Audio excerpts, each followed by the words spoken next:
Hey, good morning, everybody. There was a little problem with the scheduling with Prophet Azad. For some reason, we just had a disconnect in the times, which happens because, of course, we're all in different time zones. He's in Alaskan time, not on daylight savings, and blah, blah, blah. Well, long story short, he'll be joining us in about an hour, so I figured I would do a little bit of a pre-show, or at least, have an open hangout where people come in and talk about whatever they want for about an hour, just because people are busy this morning doing stuff and they want something to listen to. So... well, there you go. Hopefully, is my audio working? Can you hear me? Testing 1 2 3. I want to make sure that the outside can hear me. I'm on a different system right now, so I haven't really played around with the audio too much. So, wow, was that loud? Sorry, guys. I could probably turn it down a little bit, but I guess you can hear me in the live chat. Is that true? Very well. Okay. Yeah, I'm on a different computer and I did a different setup. I'm running XSplit, and it's actually a 4-core system, so it should be pretty good on the audio. I didn't even use low latency. I didn't use any of the reduced settings that I normally do. So this was like full on broadcasting. So with a good mic. So. All right, so yeah, I think Ober, you're right. I think I'm gonna start using Universal Time. It's just maybe just easier to use UTC because that way you don't have these scheduling conflicts. Because obviously this is not the first time, and it was my fault. I totally take responsibility. I should have checked into it more. I know people in Europe very well. I know that's 8 hours ahead. I know Central Time. I know people in Texas and New York. So those problems I usually don't have that many problems with. But when it's something odd, when it's a state like Alaska that doesn't have daylight savings or whatever it is, it kind of messes it up. So, yeah, that's a little pre-show. People are asking Prophet of Zod. It's not Prophets of Zod. It's Prophet of Zod, Thomas. Prophet of Zod is a up-and-coming YouTuber. He's got about 1,300, I think, subs. And, well, he's got 1227s when I looked. That's pretty good. Hello. Hey, Midnight. And he does actual videos on debunking theist arguments. He does a really good job at them. Matter of fact, he's... So wait, other people don't do other videos? Lecture videos? What? That was a joke. Never mind. Bad timing. He actually puts a lot of thought into actually just not only just explaining the problem with the argument, but breaking it down in simplistic ways where he's actually showing the fallacy, or he's showing why the argument isn't really a strong argument, which is something that a lot of YouTubers don't do. There's a lot of atheist YouTubers out there. There's pretty much, no offense to everybody, a dime a dozen at this point. Especially this last year, there's been so many new channels out there, and I've had just about all of them on. And a lot of them I do support, some of them not so much. But the ones that I do support more are the ones that I think bring something to the table, that they really give reasons why some of these arguments are really bad. Not just mocking the religion, right? Anybody can mock a religion. Anybody can say, oh, this particular religion, oh, look what they believe, it's so funny. Yeah, that doesn't take any really skill. But what Prophet of Zod does is he actually goes in and he dives into the argument and says, look, this is what this person's saying. Let me explain to you why that's not a good argument. That takes a little bit more of a skill set. So I really like his channel. A couple of other channels that I watch frequently, obviously, Rachel Oates I really like. I think she does an amazing job. Plus, she's just really nice. I mean, how do you not like Rachel, right? I mean, she's like one of the easiest going people in the entire world. I don't know of a YouTuber that's probably nicer than she is. And then there's also Holy Kool-Aid, which you guys also may know, that has invited me to have a hangout with him on his live stream on Friday. And that's something he doesn't do very often. He doesn't have many live streams. He has 32,000 subs, but he's not a live streamer for the most part. But he had contacted me, and he wanted me to be interviewed by him and have some open forum questions, which kind of scares me to death because I don't know what the hell he's going to ask. But he was like, hey, come on in. I'm gonna make this into a big thing and invite about 1,000 people, and we'll see what happens. I was like, oh, sounds great, because I think, again, with Holy Kool-Aid, he puts forth a lot of content that explains things. And again, I don't always agree with a lot of these people. Don't get me wrong. I have my own positions, but I like the way that they put forth the information. And as I'm going to explain on Friday when I talk to Holy Kool-Aid, I think it takes a village. I think that everybody has a little niche that we all bring to the table about what we are trying to accomplish and how we're going about trying to accomplish these things like getting creationism out of the school district, promoting, actual science, getting rid of flat earth, that kind of stuff, right? And everybody has their own way of doing it. And I think some methods are more effective than others. But the thing that like the great debate community brings is that we get all the people together to talk about these things. That's what we do. And that's what he wants to talk about, because we have had so many brilliant people come in and have so many brilliant arguments and really dive into this stuff, which a lot of things can't be done on a video, right? A video just puts it out there and says, oh, let me explain this to you. But there's no interaction there. And so you can't even ask questions. If you don't understand something with a video, it's very difficult to ask the creator a question about the video. The benefit of the great debate community, and my channel especially, is that we can get the creator in here, right? All of them. It doesn't matter who it is. I'll ask anybody. We've had, Creationist Cat. We've had, Holy Kool-Aid and Rachel. I'm trying to work on Zoe Does Life, but I don't know. She says she's interested, but it doesn't really seem like she's putting too much effort into joining us, but it's okay. But the Geek Room, like for example, they've got a great channel there in the live chat. I really like the Geek Room. They have some funny stuff. However, we are going to be putting out a podcast, which is going to be similar to the Geek Room, so it's maybe a little competition, but nah, not really. There's a totally different style, but we're going to be promoting the Geek Room anyways, because I think, again, all these channels need to be promoted because they all add something to the conversation. They all add to what we're all trying to accomplish. And one thing about the Great Debate community is that I think most of us, with some exceptions, obviously there's the members of the Cloud Car Posse that are also members of the GDC, that we all have the goal that science is the way to go, right? I don't care, if God exists or God doesn't exist so much as the fact that science can tell us certain things. And that's something I can wrap my head around. That's something that's tangible, right? The age of the earth is tangible. We know what the age of the earth is. It's not a matter of, do I have faith that the age of the earth is billions of years old or no? No, it's something we can actually show. And one of the things to point out, just recently I was watching something where they made comment on this, and I think it's notable that I bring it up now, is that certain people don't understand when we make these assertions that the age of the earth is something like 4.5 billion years old. What we're really doing in measurement theory is not so much making the claim that the earth is 3 or 4.5 billion years old, as we're saying this is what's more likely. We're saying, you know what, the further you get away from that number, the less likely the number is going to be. If you say, I have a measurement of 4.5 billion years, well, what's the odds of it being 2 years old? Well, pretty much zero. What's the odds of it being 7,000 years old? Yeah, well, pretty much zero.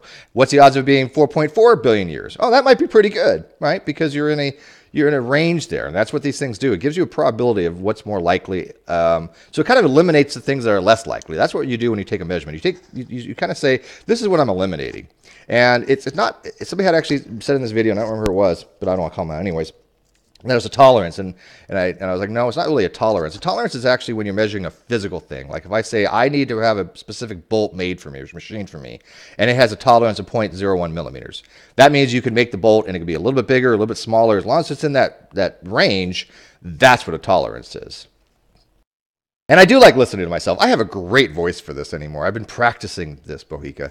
So yeah, I got Phalo and I got Midnight in here, but anybody else can join. I put the link in the video description. The only reason I'm doing this is for Blue right now, because she's cooking and she wanted to be entertained and she wanted somebody to say something. So I said, the heck with it. I'll start a pre-show. So if anybody complains, blame Blue, right? Blue. Phalo. Oh my God, we put her to sleep. This is what happens. Oh, hey, somebody mentioned puppies. Let me explain this real quick. Okay, I had said in, I think it was Drag's Hangout, that the next video I do, I'm going to be putting in a title such as puppies and kittens playing with strings and babies laughing. The reason being is that 9 times out of 10, before my video even starts, it gets demonetized, right? Well, I figured if I get demonetized and the title is like kittens playing with strings, that's going to tell you, just how bad this algorithm actually is. This is what YouTube is saying is not user-friendly, that puppies playing with strings are not user-friendly. Even though this video has nothing to do with puppies playing with strings, except for the fact that I have to mention it because then it's, clickbait. And it's not clickbait. There's a reason why I have puppies playing with strings. or excuse me, kittens playing with strings and puppies. We're not going to be showing any of those things, but we are talking about them, so it's not clickbait. There's a reason why I have it in the title. Puppies! By the way, let me see. Did anybody leave in here? Is that why it's quiet? Let's see. I haven't even checked my thing here. No, Thalo's still in here. Thalo, are you here? Thalo. I think so, because it's showing your picture as I'm talking. So my voice is coming out of your avatar. That's kind of creepy. Oh.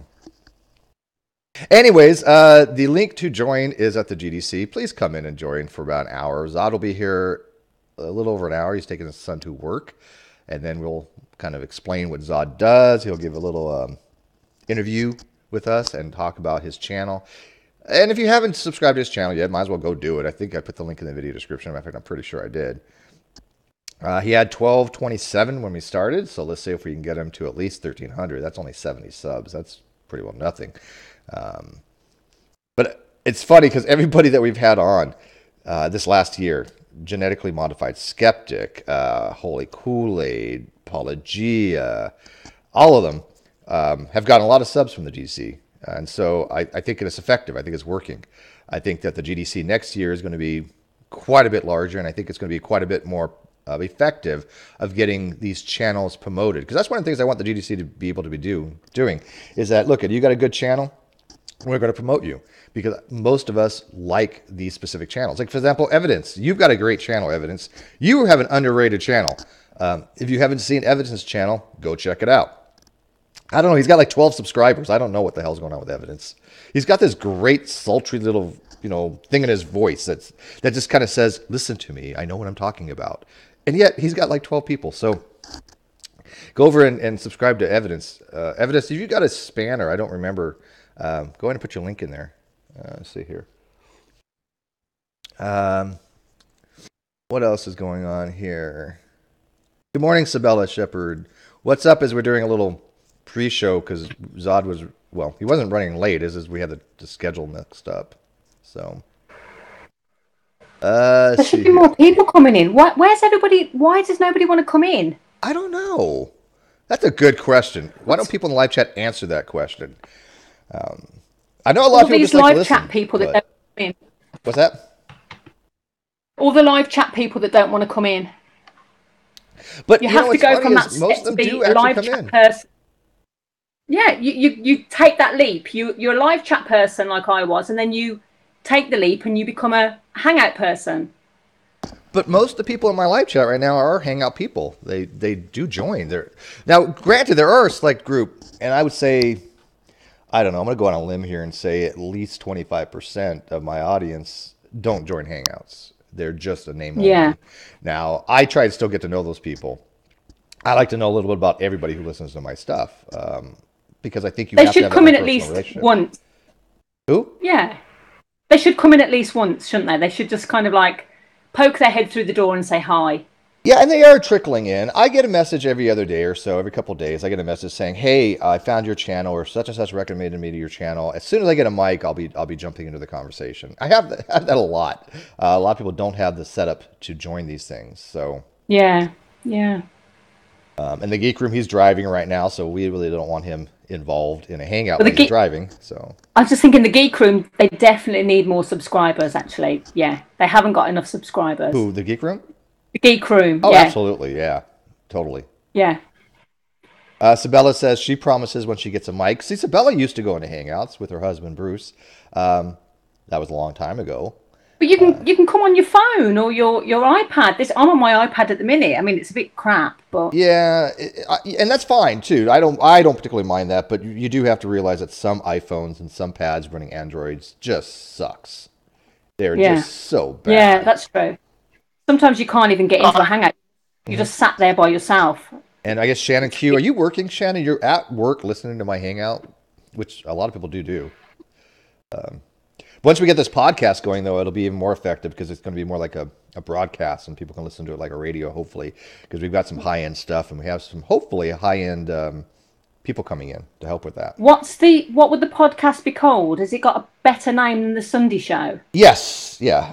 Actually, it's got even a telephone number. It's got a call-in number. I don't know if I've asked him if I give the name out yet. Well, I can. Yeah, I guess so. Yeah, because I'm promoting it this Friday. So yeah, it's going to be called the Non Sequitur. Non Sequitur is the name of the show. It is basically going to have different segments dealing with things like one segment will be the science of food we're planning to do, right? The chemistry of food, how flavonoids work, how different baking versus frying versus convection ovens change the texture of the food and changes the overall flavor profile. What's that? When you say we, though, who's doing it with you? I am doing it with a guy named Kyle Curtis. He's kind of a celebrity chef. He was in a show that hasn't broadcast yet called Celebrity. Was it called Celebrity? Oh man, what was the name of the show? Is that Cutthroat Kitchen? Is that not the Kyle? Was that the Kyle that was wanting to interview lots of people? Not that Kyle. What do you mean? There's a Kyle isn't it Kyle that's out there and he wants to talk to a lot of atheists about their stories? It's not him. Wasn't he? Yeah, that guy. Yeah, that guy. Yeah. Okay. Yeah. Do we know Josh? Yeah. Josh, how are you? Do we know you? I've never talked to him. I mean, if I'm streaming, so even if I get sniped, all I do is just start another. I mean, I don't have to stop streaming. I just open another Hangout real quick. Do you want to say something, Josh?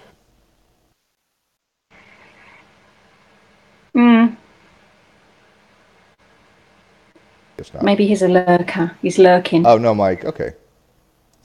Oh. Josh Stanley. That name sounds familiar. I don't know why. But yeah, that's exactly who we're talking about. He's actually interviewing a bunch of people. He's interviewing Saitan Brunicate, Matt Dillahunty, hopefully I think TJ Kirk, Jacqueline Glenn, myself, G-Man. Okay. That's a really varied bunch, isn't it? Yeah, well, it's called the program he's doing is a little bit separate from our podcast thing. It's called Televangelism, Heaven, Hell, and Hangouts, and he has connections with a very affluent magazine that has asked him to write an article.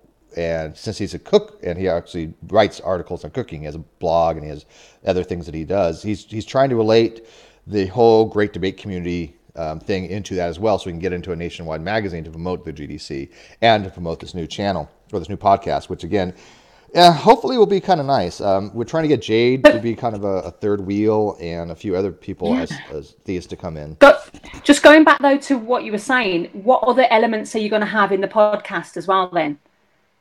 Well, it's about the whole concept is going to be based upon ideas, and we're going to be talking about good ideas, bad ideas, worse ideas.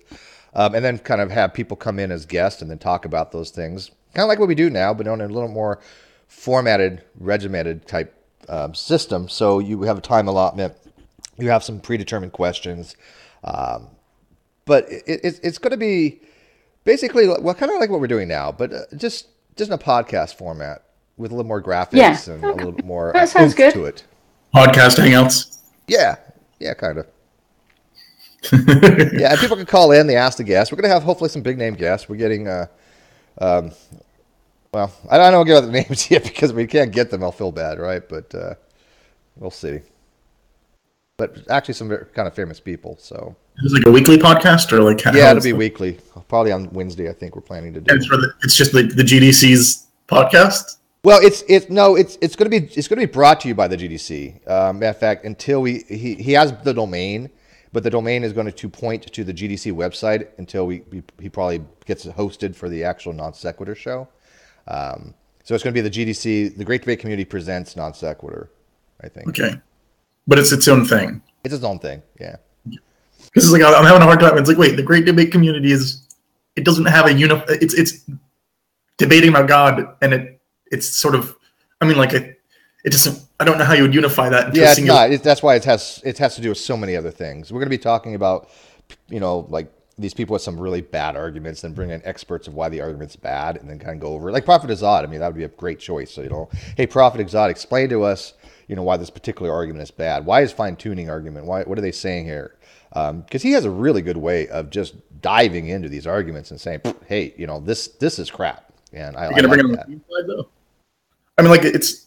Like I like hearing both sides. Like me, I'm the devil's advocate dude. Yeah, no, I like the both sides too. We're gonna have all sides. Matter of fact, okay, look at he's an atheist, I'm an agnostic, and we're gonna get a theist. So we're gonna kind of get across the board. You know, so we want to have variety there. It's not going to be a theme show as far as pushing any agenda, except for maybe obviously science. We do. Yeah, push that's good. Yeah. The agenda of science is a neutral agenda that everyone should enjoy. That's the way I look at that. You know what? I'm glad you put it that way. I like the way you put that because it is a neutral thing. As a matter of fact, it's kind of surprising when I see people fight against science that's actual science. I mean, it's just like, this is not controversial stuff. And then worse is that when they try to assert there's some kind of debate there that there's not there. Well, There's been a debate against evolution and creationism for 150 years. No, there hasn't. There just hasn't, ever. It just doesn't exist. The only like non-neutral thing is ultimately going to be the implications of the science, the philosophical implications. So, quantum mechanics, the various interpretations, there's philosophy tends to move in a bit when it comes to the interpretations of quantum mechanics. But like just like the brass tacks, like the math, the results. Absolutely. And that, you know what? And that's perfectly fine. It is perfectly fine to have philosophical conversations like that. You're like, okay, let's posit a God here. What happens if we do posit a God before t is equal 0? Okay, great. Let's talk about that. Do we need to posit a God? Does there have to be a foundational thing for God? Those are great discussions. There's a better example. Like you jumped right to God, but I'm thinking like philosophy of mind. So for example, there are these twins who are conjoined at the head. So their brains interact, and it's suspected that they can communicate through thought because they're conjoined twins. Literally, their brains, like their amygdalas, are like connected somehow in a weird way. And that is like, like scientists will get all freaked out about like, oh, this is so cool. Well, this is one of the few times where philosophers will do the same thing because like there are theories of mind in philosophy, and like it's like, how does Thomism account for this? How does materialism account for this? How do these various theories of mind account for, like, how do you put it in the categories of this or that philosophical school when it comes to like these conjoined twins are literally talking to it, like, or may very well be. Yeah, and I think philosophically speaking, that's the realm where these questions are supposed to be asked. So So like, I'll shut up. Sorry. No. I mean, that's great. I mean, that's exactly what I want to have on the podcast. I want people to bring up things like that because one thing that I do think is underrated is philosophy. Now, again, I am such a neophyte in philosophy, just pathetically so, but I find it fascinating. My big thing is that I like to learn more, and I do listen to people's arguments on philosophy. But my big thing is that saying that when people say, "Oh, well, we don't need philosophy; it's strictly science," I'm like, that just makes no sense to me because there's certain things science just does not address. And when it comes to ethical concerns, when it comes to metaethics or metaphysics or anything like that, science can't touch those things. Science doesn't have a tool set to touch those things. That's the realm of philosophy. So. It's kind of like saying they should study diseases without considering what they could do to humanity. Yeah, I mean, see, when you have, for example, we can understand the pathogens and we can understand the vectors, but you know what? What's the efficacy of keeping smallpox around, kind of stuff, right? I mean, should we keep some of this stuff around? Should we engineer more bioweapons of sorts? Those are ethical concerns. Science doesn't deal with those things. Those are philosophical concerns. Science deals with how, not necessarily why. Well, I can deal with why, but it depends. Like one of the things I was like, I'll shut up. Shannon Q is going crazy in the live feed talking about how the amygdala doesn't have anything to do with communication, and I think she's right on that. But no, it's okay. So their brains are like, so the amygdala. I don't know what it has to do. Like, so it's not merely their thoughts; it's their perceptions. So the thing that's very clear is that they can see through each other's eyes. These twins.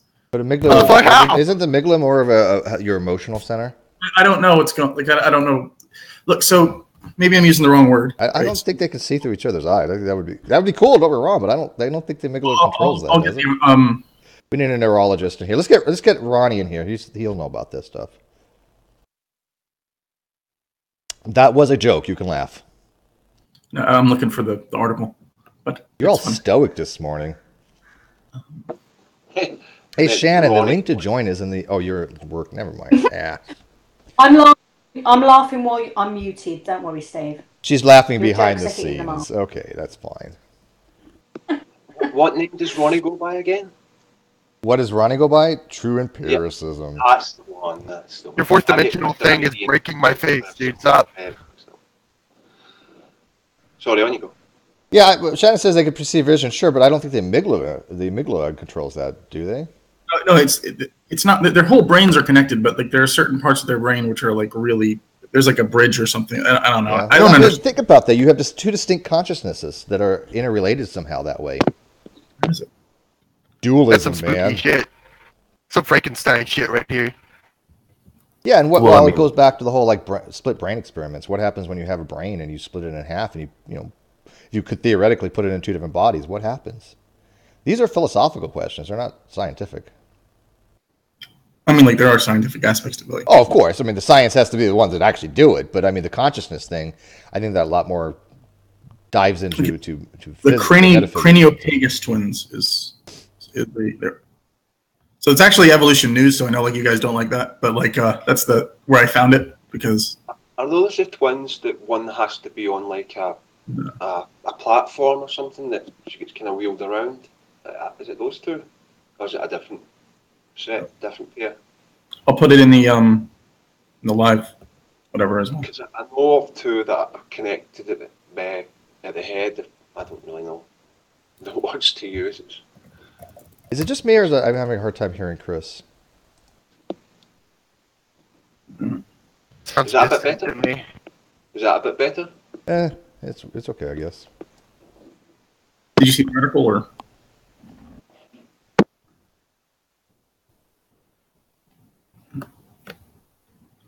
Let me see here. Oh, Yeah, I it can't was really my change Xbox anything. Big Not B. the way I'm Is running that it much better now? No, No? it's exactly the same. Yeah, that doesn't sound any different. Get my mic out. GeoStriber says, I'm waiting for my microphone, which was supposed to arrive today. You just had a mic the other day, Geo. And by the way, I did watch most of your Hangout, FYI, with Anthony Riley. And, well, you know what? That's a different Hangout altogether, I think, if we're going to be talking about that. Well, But I can tell you right now, he How is doesn't understand math. sorry. Go ahead. How is Anthony Riley Nathan Oakley? Is it the same person? No, I don't think so. Oh, Is he? Oh. No, no. Are they? no, because I'm sure I saw Tony. He posted something on G Plus about Anthony Riley, and then it was a Nathan Oakley video. So I'm I know Nathan confused. Oakley. Oh. I mean, I know of the name, but I have no idea if they're the same person. That would be Geo's territory if he can answer that question. It goes by Sleeping Warrior. That I've seen. Is this better now? Yeah. Yeah, Right, cool. I can hear. Yeah, Tiny bit, yeah. Here's a Wikipedia page on what it was. But yeah, Well, like I I said, voted for claim your. I voted for claim your inheritance anyway, so that was me and my socks, and I've stuck with that. yeah, well, you know, he's worthy. Don't get me wrong, he's worthy, but he's so I'm far not- behind. I don't know who that is. I've actually spoken to him, so that's why I kind of put my vote on him, because he's a complete arsehole. So Okay, this is going to sound weird. I know what you meant by socks, but I'm just imagining a British woman throwing socks at her TV. So me and my other two socks voted for him. Geek Room said, "Hey, Shoe," and I thought, "Oh my goodness, Shoe on Head dropped in, which would be nice, but it's one clown Shoe." Not to be be like, oh, it's only one clown, but you know. Oh yeah. Mm-hmm. It's a strange avatar. I would have loved to seen Shoe on Head drop by. But yeah, no, Anthony Hole, oh my goodness, his inability to understand some pretty simple stuff is pretty impressive. I'll give him that. It's staggering. It's staggering. When he was on. Yeah, it really I is. think he has this. I think what happens is I think he has this entrenchment effect. I think he has to like fight this stuff so much that he's willing to go down rabbit holes of utter stupidity just to try to find some kind of refutation for what somebody is telling him. He thought the Foucault pendulum, when it reaches the end of its swing, is effectively in equilibrium. Because No. I know. I know that's you what he cannot thinks. be at maximum of a swing when you have an oscillation and be at equilibrium. That's just Yeah, he ridiculous. thinks it's the same you're at thing. you're at the highest point of non-equilibrium state. Yeah, he thinks like when it's at rest and then when it's at the end of its swing, because it's just about to swing back for a moment that it's at equilibrium. Oh, effectively. House, you can come in. The link to join is in the GDC. Go get it. But no, that makes any sense. See, what happens is generally with any kind of pendulum or any kind of oscillatory system, oscillations back and forth, you're changing kinetic energy to potential energy and back and forth. Basically, is all you're doing is, even with a spring, you put compression on it. It has kinetic energy being converted to potential energy, and then when it releases it, that potential energy go back to kinetic. So you just have this. That's what I was thinking. Yeah, so it's just this back and forth between kinetic and potential energy. So when you're at a swing and you have the pendulum at maximum, right? It's at its highest point. Well, obviously your potential energy is very high, right? Your kinetic energy is zero, but your potential energy is maximum. That's not equilibrium. I know. He was arguing with a physicist about it. It was on Geo's channel. Hector, I believe his name is, actually arguing with a physicist, and he would say things like, I agree, and then like 10 seconds later, no, that's not how it works. Yeah. Well, here's the guy that's trying to think that you have a solar filter, you can see stars through it. So yeah, he's just. And he doesn't understand angle versus angular diameter. It's just like lost concept to him. Oh God, I know. I don't understand it. I'm just so glad that I'm not stupid enough to be a flat earther. I mean, I'm not, the smartest person in the world, but wow. It takes somebody special for flat earther. It really does. It really does. Yeah, and I think, I think Geo did a wonderful job in trying to explain these things. Geo obviously knows this stuff. There's no question, Geo. Really amazingly well educated in these topics. But I have to say there was a talking past each other. I think that somebody else other than Geo probably should have stepped in and said, "Look, Anthony, let me try explaining it in a different way." If there was anybody in the hangout, it's hard to tell because it was just like them two talking. But with the pendulum one, Geo's friend, I assume it's his friend Hector. I don't know if they know each other in real life. I think they do. He was mostly explaining it because physics is his thing, and he was, drawing diagrams for him that was explaining these things in detail. And like every time he would draw something, he would say, "I agree," and then he would say, "And then this happens." He says, "No, that's not how it works," and he would do that again and again and again. And I just found it astonishing that he could argue about physics with a physicist. Well, he doesn't know how these things work. That's for sure. No, he clearly doesn't. Oh God, he really doesn't. Let me see if I can change the title around here. It's being cut off. My OCD is kicking in. OCD is amazing. Yeah, I don't really have it, but all of us have. I do. I do. It's a nightmare. It's a nightmare. I don't want to get you demonetized. I'll try not to swear. There we go. That looks. I've been swearing this whole time. I'm sorry. No, it's okay. We got puppies and kittens in the title. So okay. Yeah, they better not demonetize me. Which they're going to do anyways. It's just the way it is with YouTube anymore. But every time I fought it, I won. So. Yeah, goodness. Well, Thunderfoot did one where he said seeing electrons with the naked eye, and it got demonetized because they used the word naked. Yeah, and he did a very funny follow-up video about sexy electrons. It was quite amusing. He did it really well, Now that you said naked and sexy, I'm going to get demonetized. Right? Well, have you guys seen my friend? Hey, what up, buddy? What time is it for you? Where you're in your lands? 6:30 in the morning or evening? PM. So evening. Yeah, that makes some more sense. 18:30. Yeah, you're way on the other side. Yeah, so definitely evening. That makes sense. Why'd I even ask that? Yeah, I'm stupid. I'm a flat earther. I don't know time zones. Totally not on the other side. Totally not on the other side. Yeah. No, I was going to say, did you guys see the whole thing with, I forget what the original channel that quote-unquote discovered this was, but I know it from Andy Worski, if anyone knows who he is on YouTube.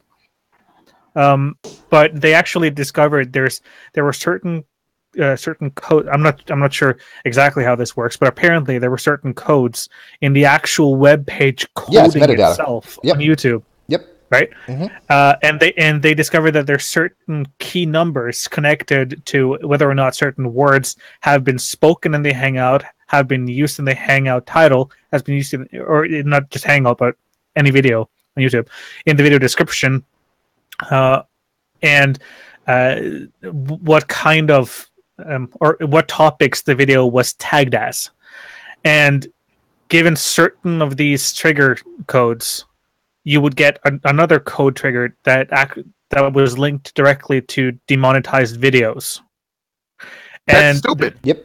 the very day after they made this information public, the entire format of how the web pages on YouTube are coded changed, and those codes no longer is visible for anyone. Oh, it's not. You can't see it in the metadata any longer.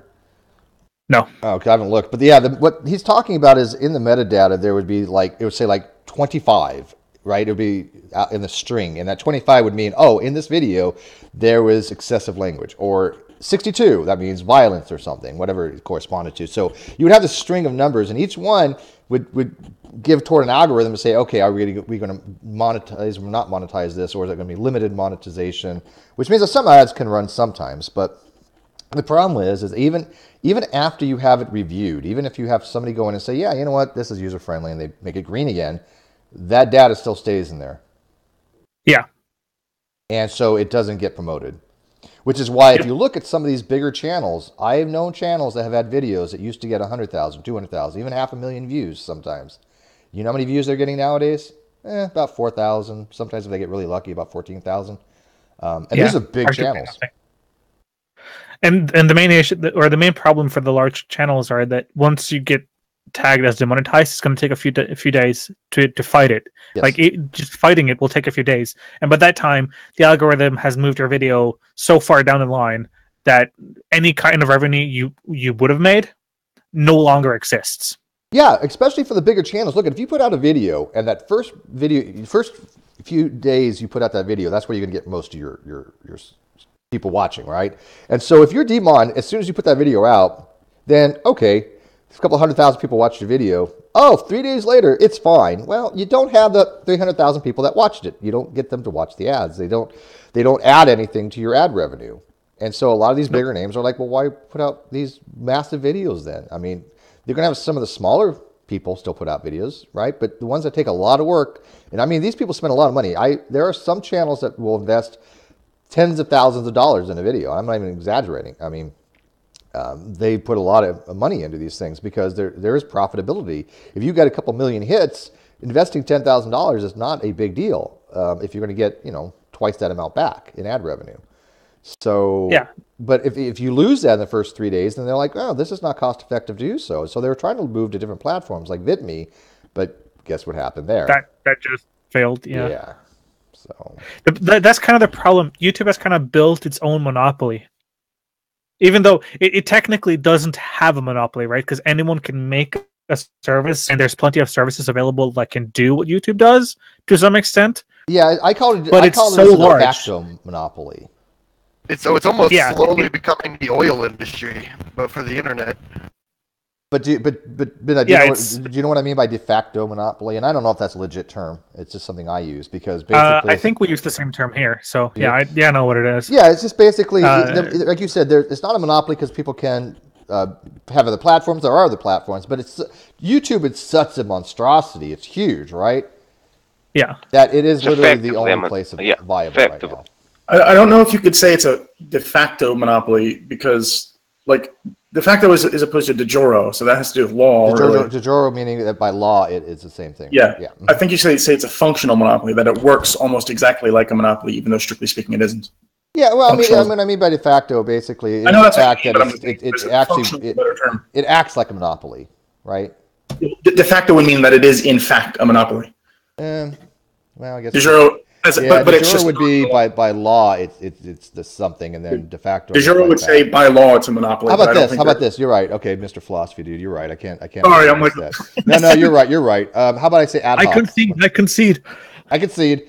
I know when I beat ad hoc. No, you can use your own terms. I'm just like. Well, I mean, I think people know what they mean by that. When Yeah, I I know, fact. yeah, But you're right. shut up. Strictly speaking, that would probably. You're right. Is by fact rather than by de jure. But okay. Yeah, no, like so like that's why I say functional. Like that's what I think of. Okay, functional monopoly. How about that? Yeah. How dare you come in here and be smarter than us, huh? I'm smarter than Stop anybody. it with that Philo speak. I know a little bit about everything, so but I don't know a lot about anything. Do you know who I am? Yeah, do you know you're not supposed to correct me, man? Yeah. No, like So would it be like Monopoly du jour? Is that like Monopoly of the day? no, like If the jurors like by rights. I know what it means. I mean, but there's also Alright, okay. this guy has amazing view. Holy static. wow. Is that Yeah. who is that? Is that Bob? I wasn't paying attention. Yeah, that's Bob. Bob's driving down the road. You know. Hi, Bob. Oh yeah. Bobby, Bob. I don't want to distract him if he's driving. I always get nervous when Bob's driving and talking, even though I know he's like a professional. It's still, I don't know, worrisome. I'm not a professional. Get that out of there. You get paid for it. That's what being a professional means. That's the first time my Tesseract GIF has actually worked. Like it's supposed No, to. it's always worked. Has it? Yeah, I've never you just- noticed it. You just can't sometimes see it from your end, but on the live Oh feed, it right. does show. Oh right, cool. Well, I think okay. So do you use it as an actual avatar on your profile, or do you use a third-party software like I do? No, that's just my profile avatar. Just always Okay. liked it. Because what you can do if you wanna, so on mine, right? I can change my GIF on a whim like this, or I can do this, or I can do this. Oh, or I can do this. By the way, two things real quick. I love that. Yeah. Two things real quick. One, How do you do that so rapidly? It's so you can download this for free. It's simply called Minicam. It creates a virtual webcam, so you can insert whatever you want in the software. Right. And then just put your camera on. Yeah. Right. I see the problem with Manicam is very evasive. It takes over everything. I've used it, but Jay just had mentioned that colloquially you can use de facto the way I'm using it. Usually, like Sam points out, when you talk about de facto and de jure, you're talking about racial stuff. You know, if these things are being implemented de jure, like racism, that's usually how these things are usually talked about when it comes to institutionalization of racism and things like that. But the other thing that I was asked, Apologia had asked, or did I hear that Facebook is doing something now to try to take the place of YouTube? Yeah, I have. Facebook is doing this creative content type thing, creator content, and they're trying to take some of the market share away from YouTube. And you know what? I think it's a good idea. Good luck with that. Yeah. Considering how, at least from what I've seen, or the impression I get, how little people trust Facebook, I'm not sure if that will succeed. Well, I don't think it's going to be a huge dent. No, I agree with you there. Facebook, especially right now when you have the people that actually created Facebook coming out and saying, hey, the whole purpose of Facebook is to program you, right? And there is some programming there, clearly. Yeah, I don't know, but I think anything that gives YouTube pause is going to have to give them some reason to try to fix their stuff. Yeah, as long as it makes them reassess and this apocalypse insanity, it's a good thing. I have not Facebook programming. Sorry. Okay, currently, the only quote-unquote competitor I'm aware of that, especially like talking Western, I'm sure in the Asian markets, there's probably something that's bigger than YouTube. But on the Western markets anyway, I think the only thing that even remotely comes close as far as size goes is Twitch. Twitch is huge. That's a whole different like it kind of technically has a lot of the same capabilities that YouTube does, but people mainly use it as a streaming service. Yeah, but that's their niche, and right? Cam Girls Lite. Yeah, that's their niche, only use it in my Xbox, which I'm getting back tomorrow from Germany. Finally, yes, can't wait. I have a Twitch, but I really don't use it, even though I do some gaming. You can do all kinds of stuff like political. What, Bob? Like I say, when they demonetize these videos, who gets the money? Nobody No gets one. the money. There's no money to be made. Not even YouTube. Sure, it doesn't go to. No. When they demonetize doesn't the go to video, there's YouTube? no ads being run, so they're not even YouTube loses money on that, or they don't get any money out of it. It's a lose-lose. Yeah, It really is. That didn't even occur but to you gotta me look at it this before. way too. There's only so many ads to go around, right? And so they want the ads to be going on the ones that are going to be the most bang for their buck, right? The most return investment. That's why they don't want ads running on certain videos, because it's just not going to give them any return on it. Yeah, I don't. I mean, I'm sure they get so much percentage from the video every time these ad plays. Doesn't matter what channel it's on, they get money for any video. And if you demonetize a video and you don't have to pay the the YouTuber, they would. To me, I think they get to keep the money, right? Well, if it gets demonetized, the ads doesn't run. There's nothing to keep. Yeah, advertisers pay for ad slots. Right. And if there's no ad slot on the video, there's no money generated for any party. Yeah, it's a minefield when it comes to this whole demonetization. Well, I mean, thing. like with TV, right? They would pay the TV companies to run the ads, and every time the ad ran, they would get so much money to ad run so many times. Right. You don't think that works for YouTube too? No, what they do is they say, okay, we have this many minutes we want, or this many ads we want to have run, so we will pay you to run this many. Okay, they want those ran on the bigger channels, right? They don't want them run on the smaller channels because they're not getting any return on their investment on it. Like PewDiePie. Yeah, I mean, think about it. Would you rather have an ad ran on PewDiePie's, or would you rather have it ran on like Tom Pierce's channel? Okay, I mean, and of course they are tailored. I mean, some video, what a lot of people don't recognize is that different ads are worth different things, right? If you have an ad that's for a home loan or a car loan, and people actually get a car loan through it, that's a hell of a lot more revenue than it is, for like a magazine subscription or something. So you only get money if people actually click on them, or do you get money just for displaying them? No, there has to be an interaction with the ad of some kind. Right. Okay. Yeah. But there's also additional things. Like, for example, it's not just the engagement, but if somebody actually got a home loan through one of the ads, the YouTube makes money off that. You don't get anything off that, but YouTube does. YouTube gets a kickback. That's how I understand it. There's a channel called Lindy Page. I'm not sure if you guys are familiar with him. English guy that looks like Hugh Laurie. He does a lot of war things and ancient Rome and Greek stuff. And he was even affected by the apocalypse himself. He said that he didn't want to do this, but he went with a Patreon account. And he said he felt like it was like holding out the begging bowl a bit, but he was so affected by it that he decided to do it. Well, Patreon's which is having really their own surprising problems right now too. Patreon, they're making some huge poor decisions, just massively poor decisions. I've heard a few of those examples. Yeah, the backlash from them are massive.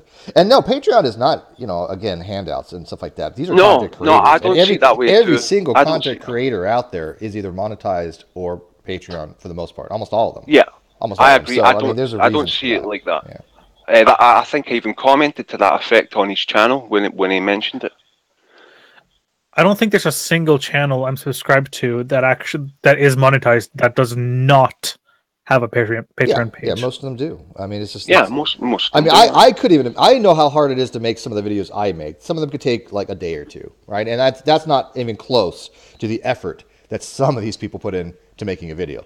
I mean, how long do you think it takes for G to make a video? I mean, more than 3-4 days probably, and if not, Dark Matter, he can take weeks. So months. yeah, it's I think they should have some compensation for that, recompense for what they do, because there's a lot of effort going into making this stuff. It's not easy.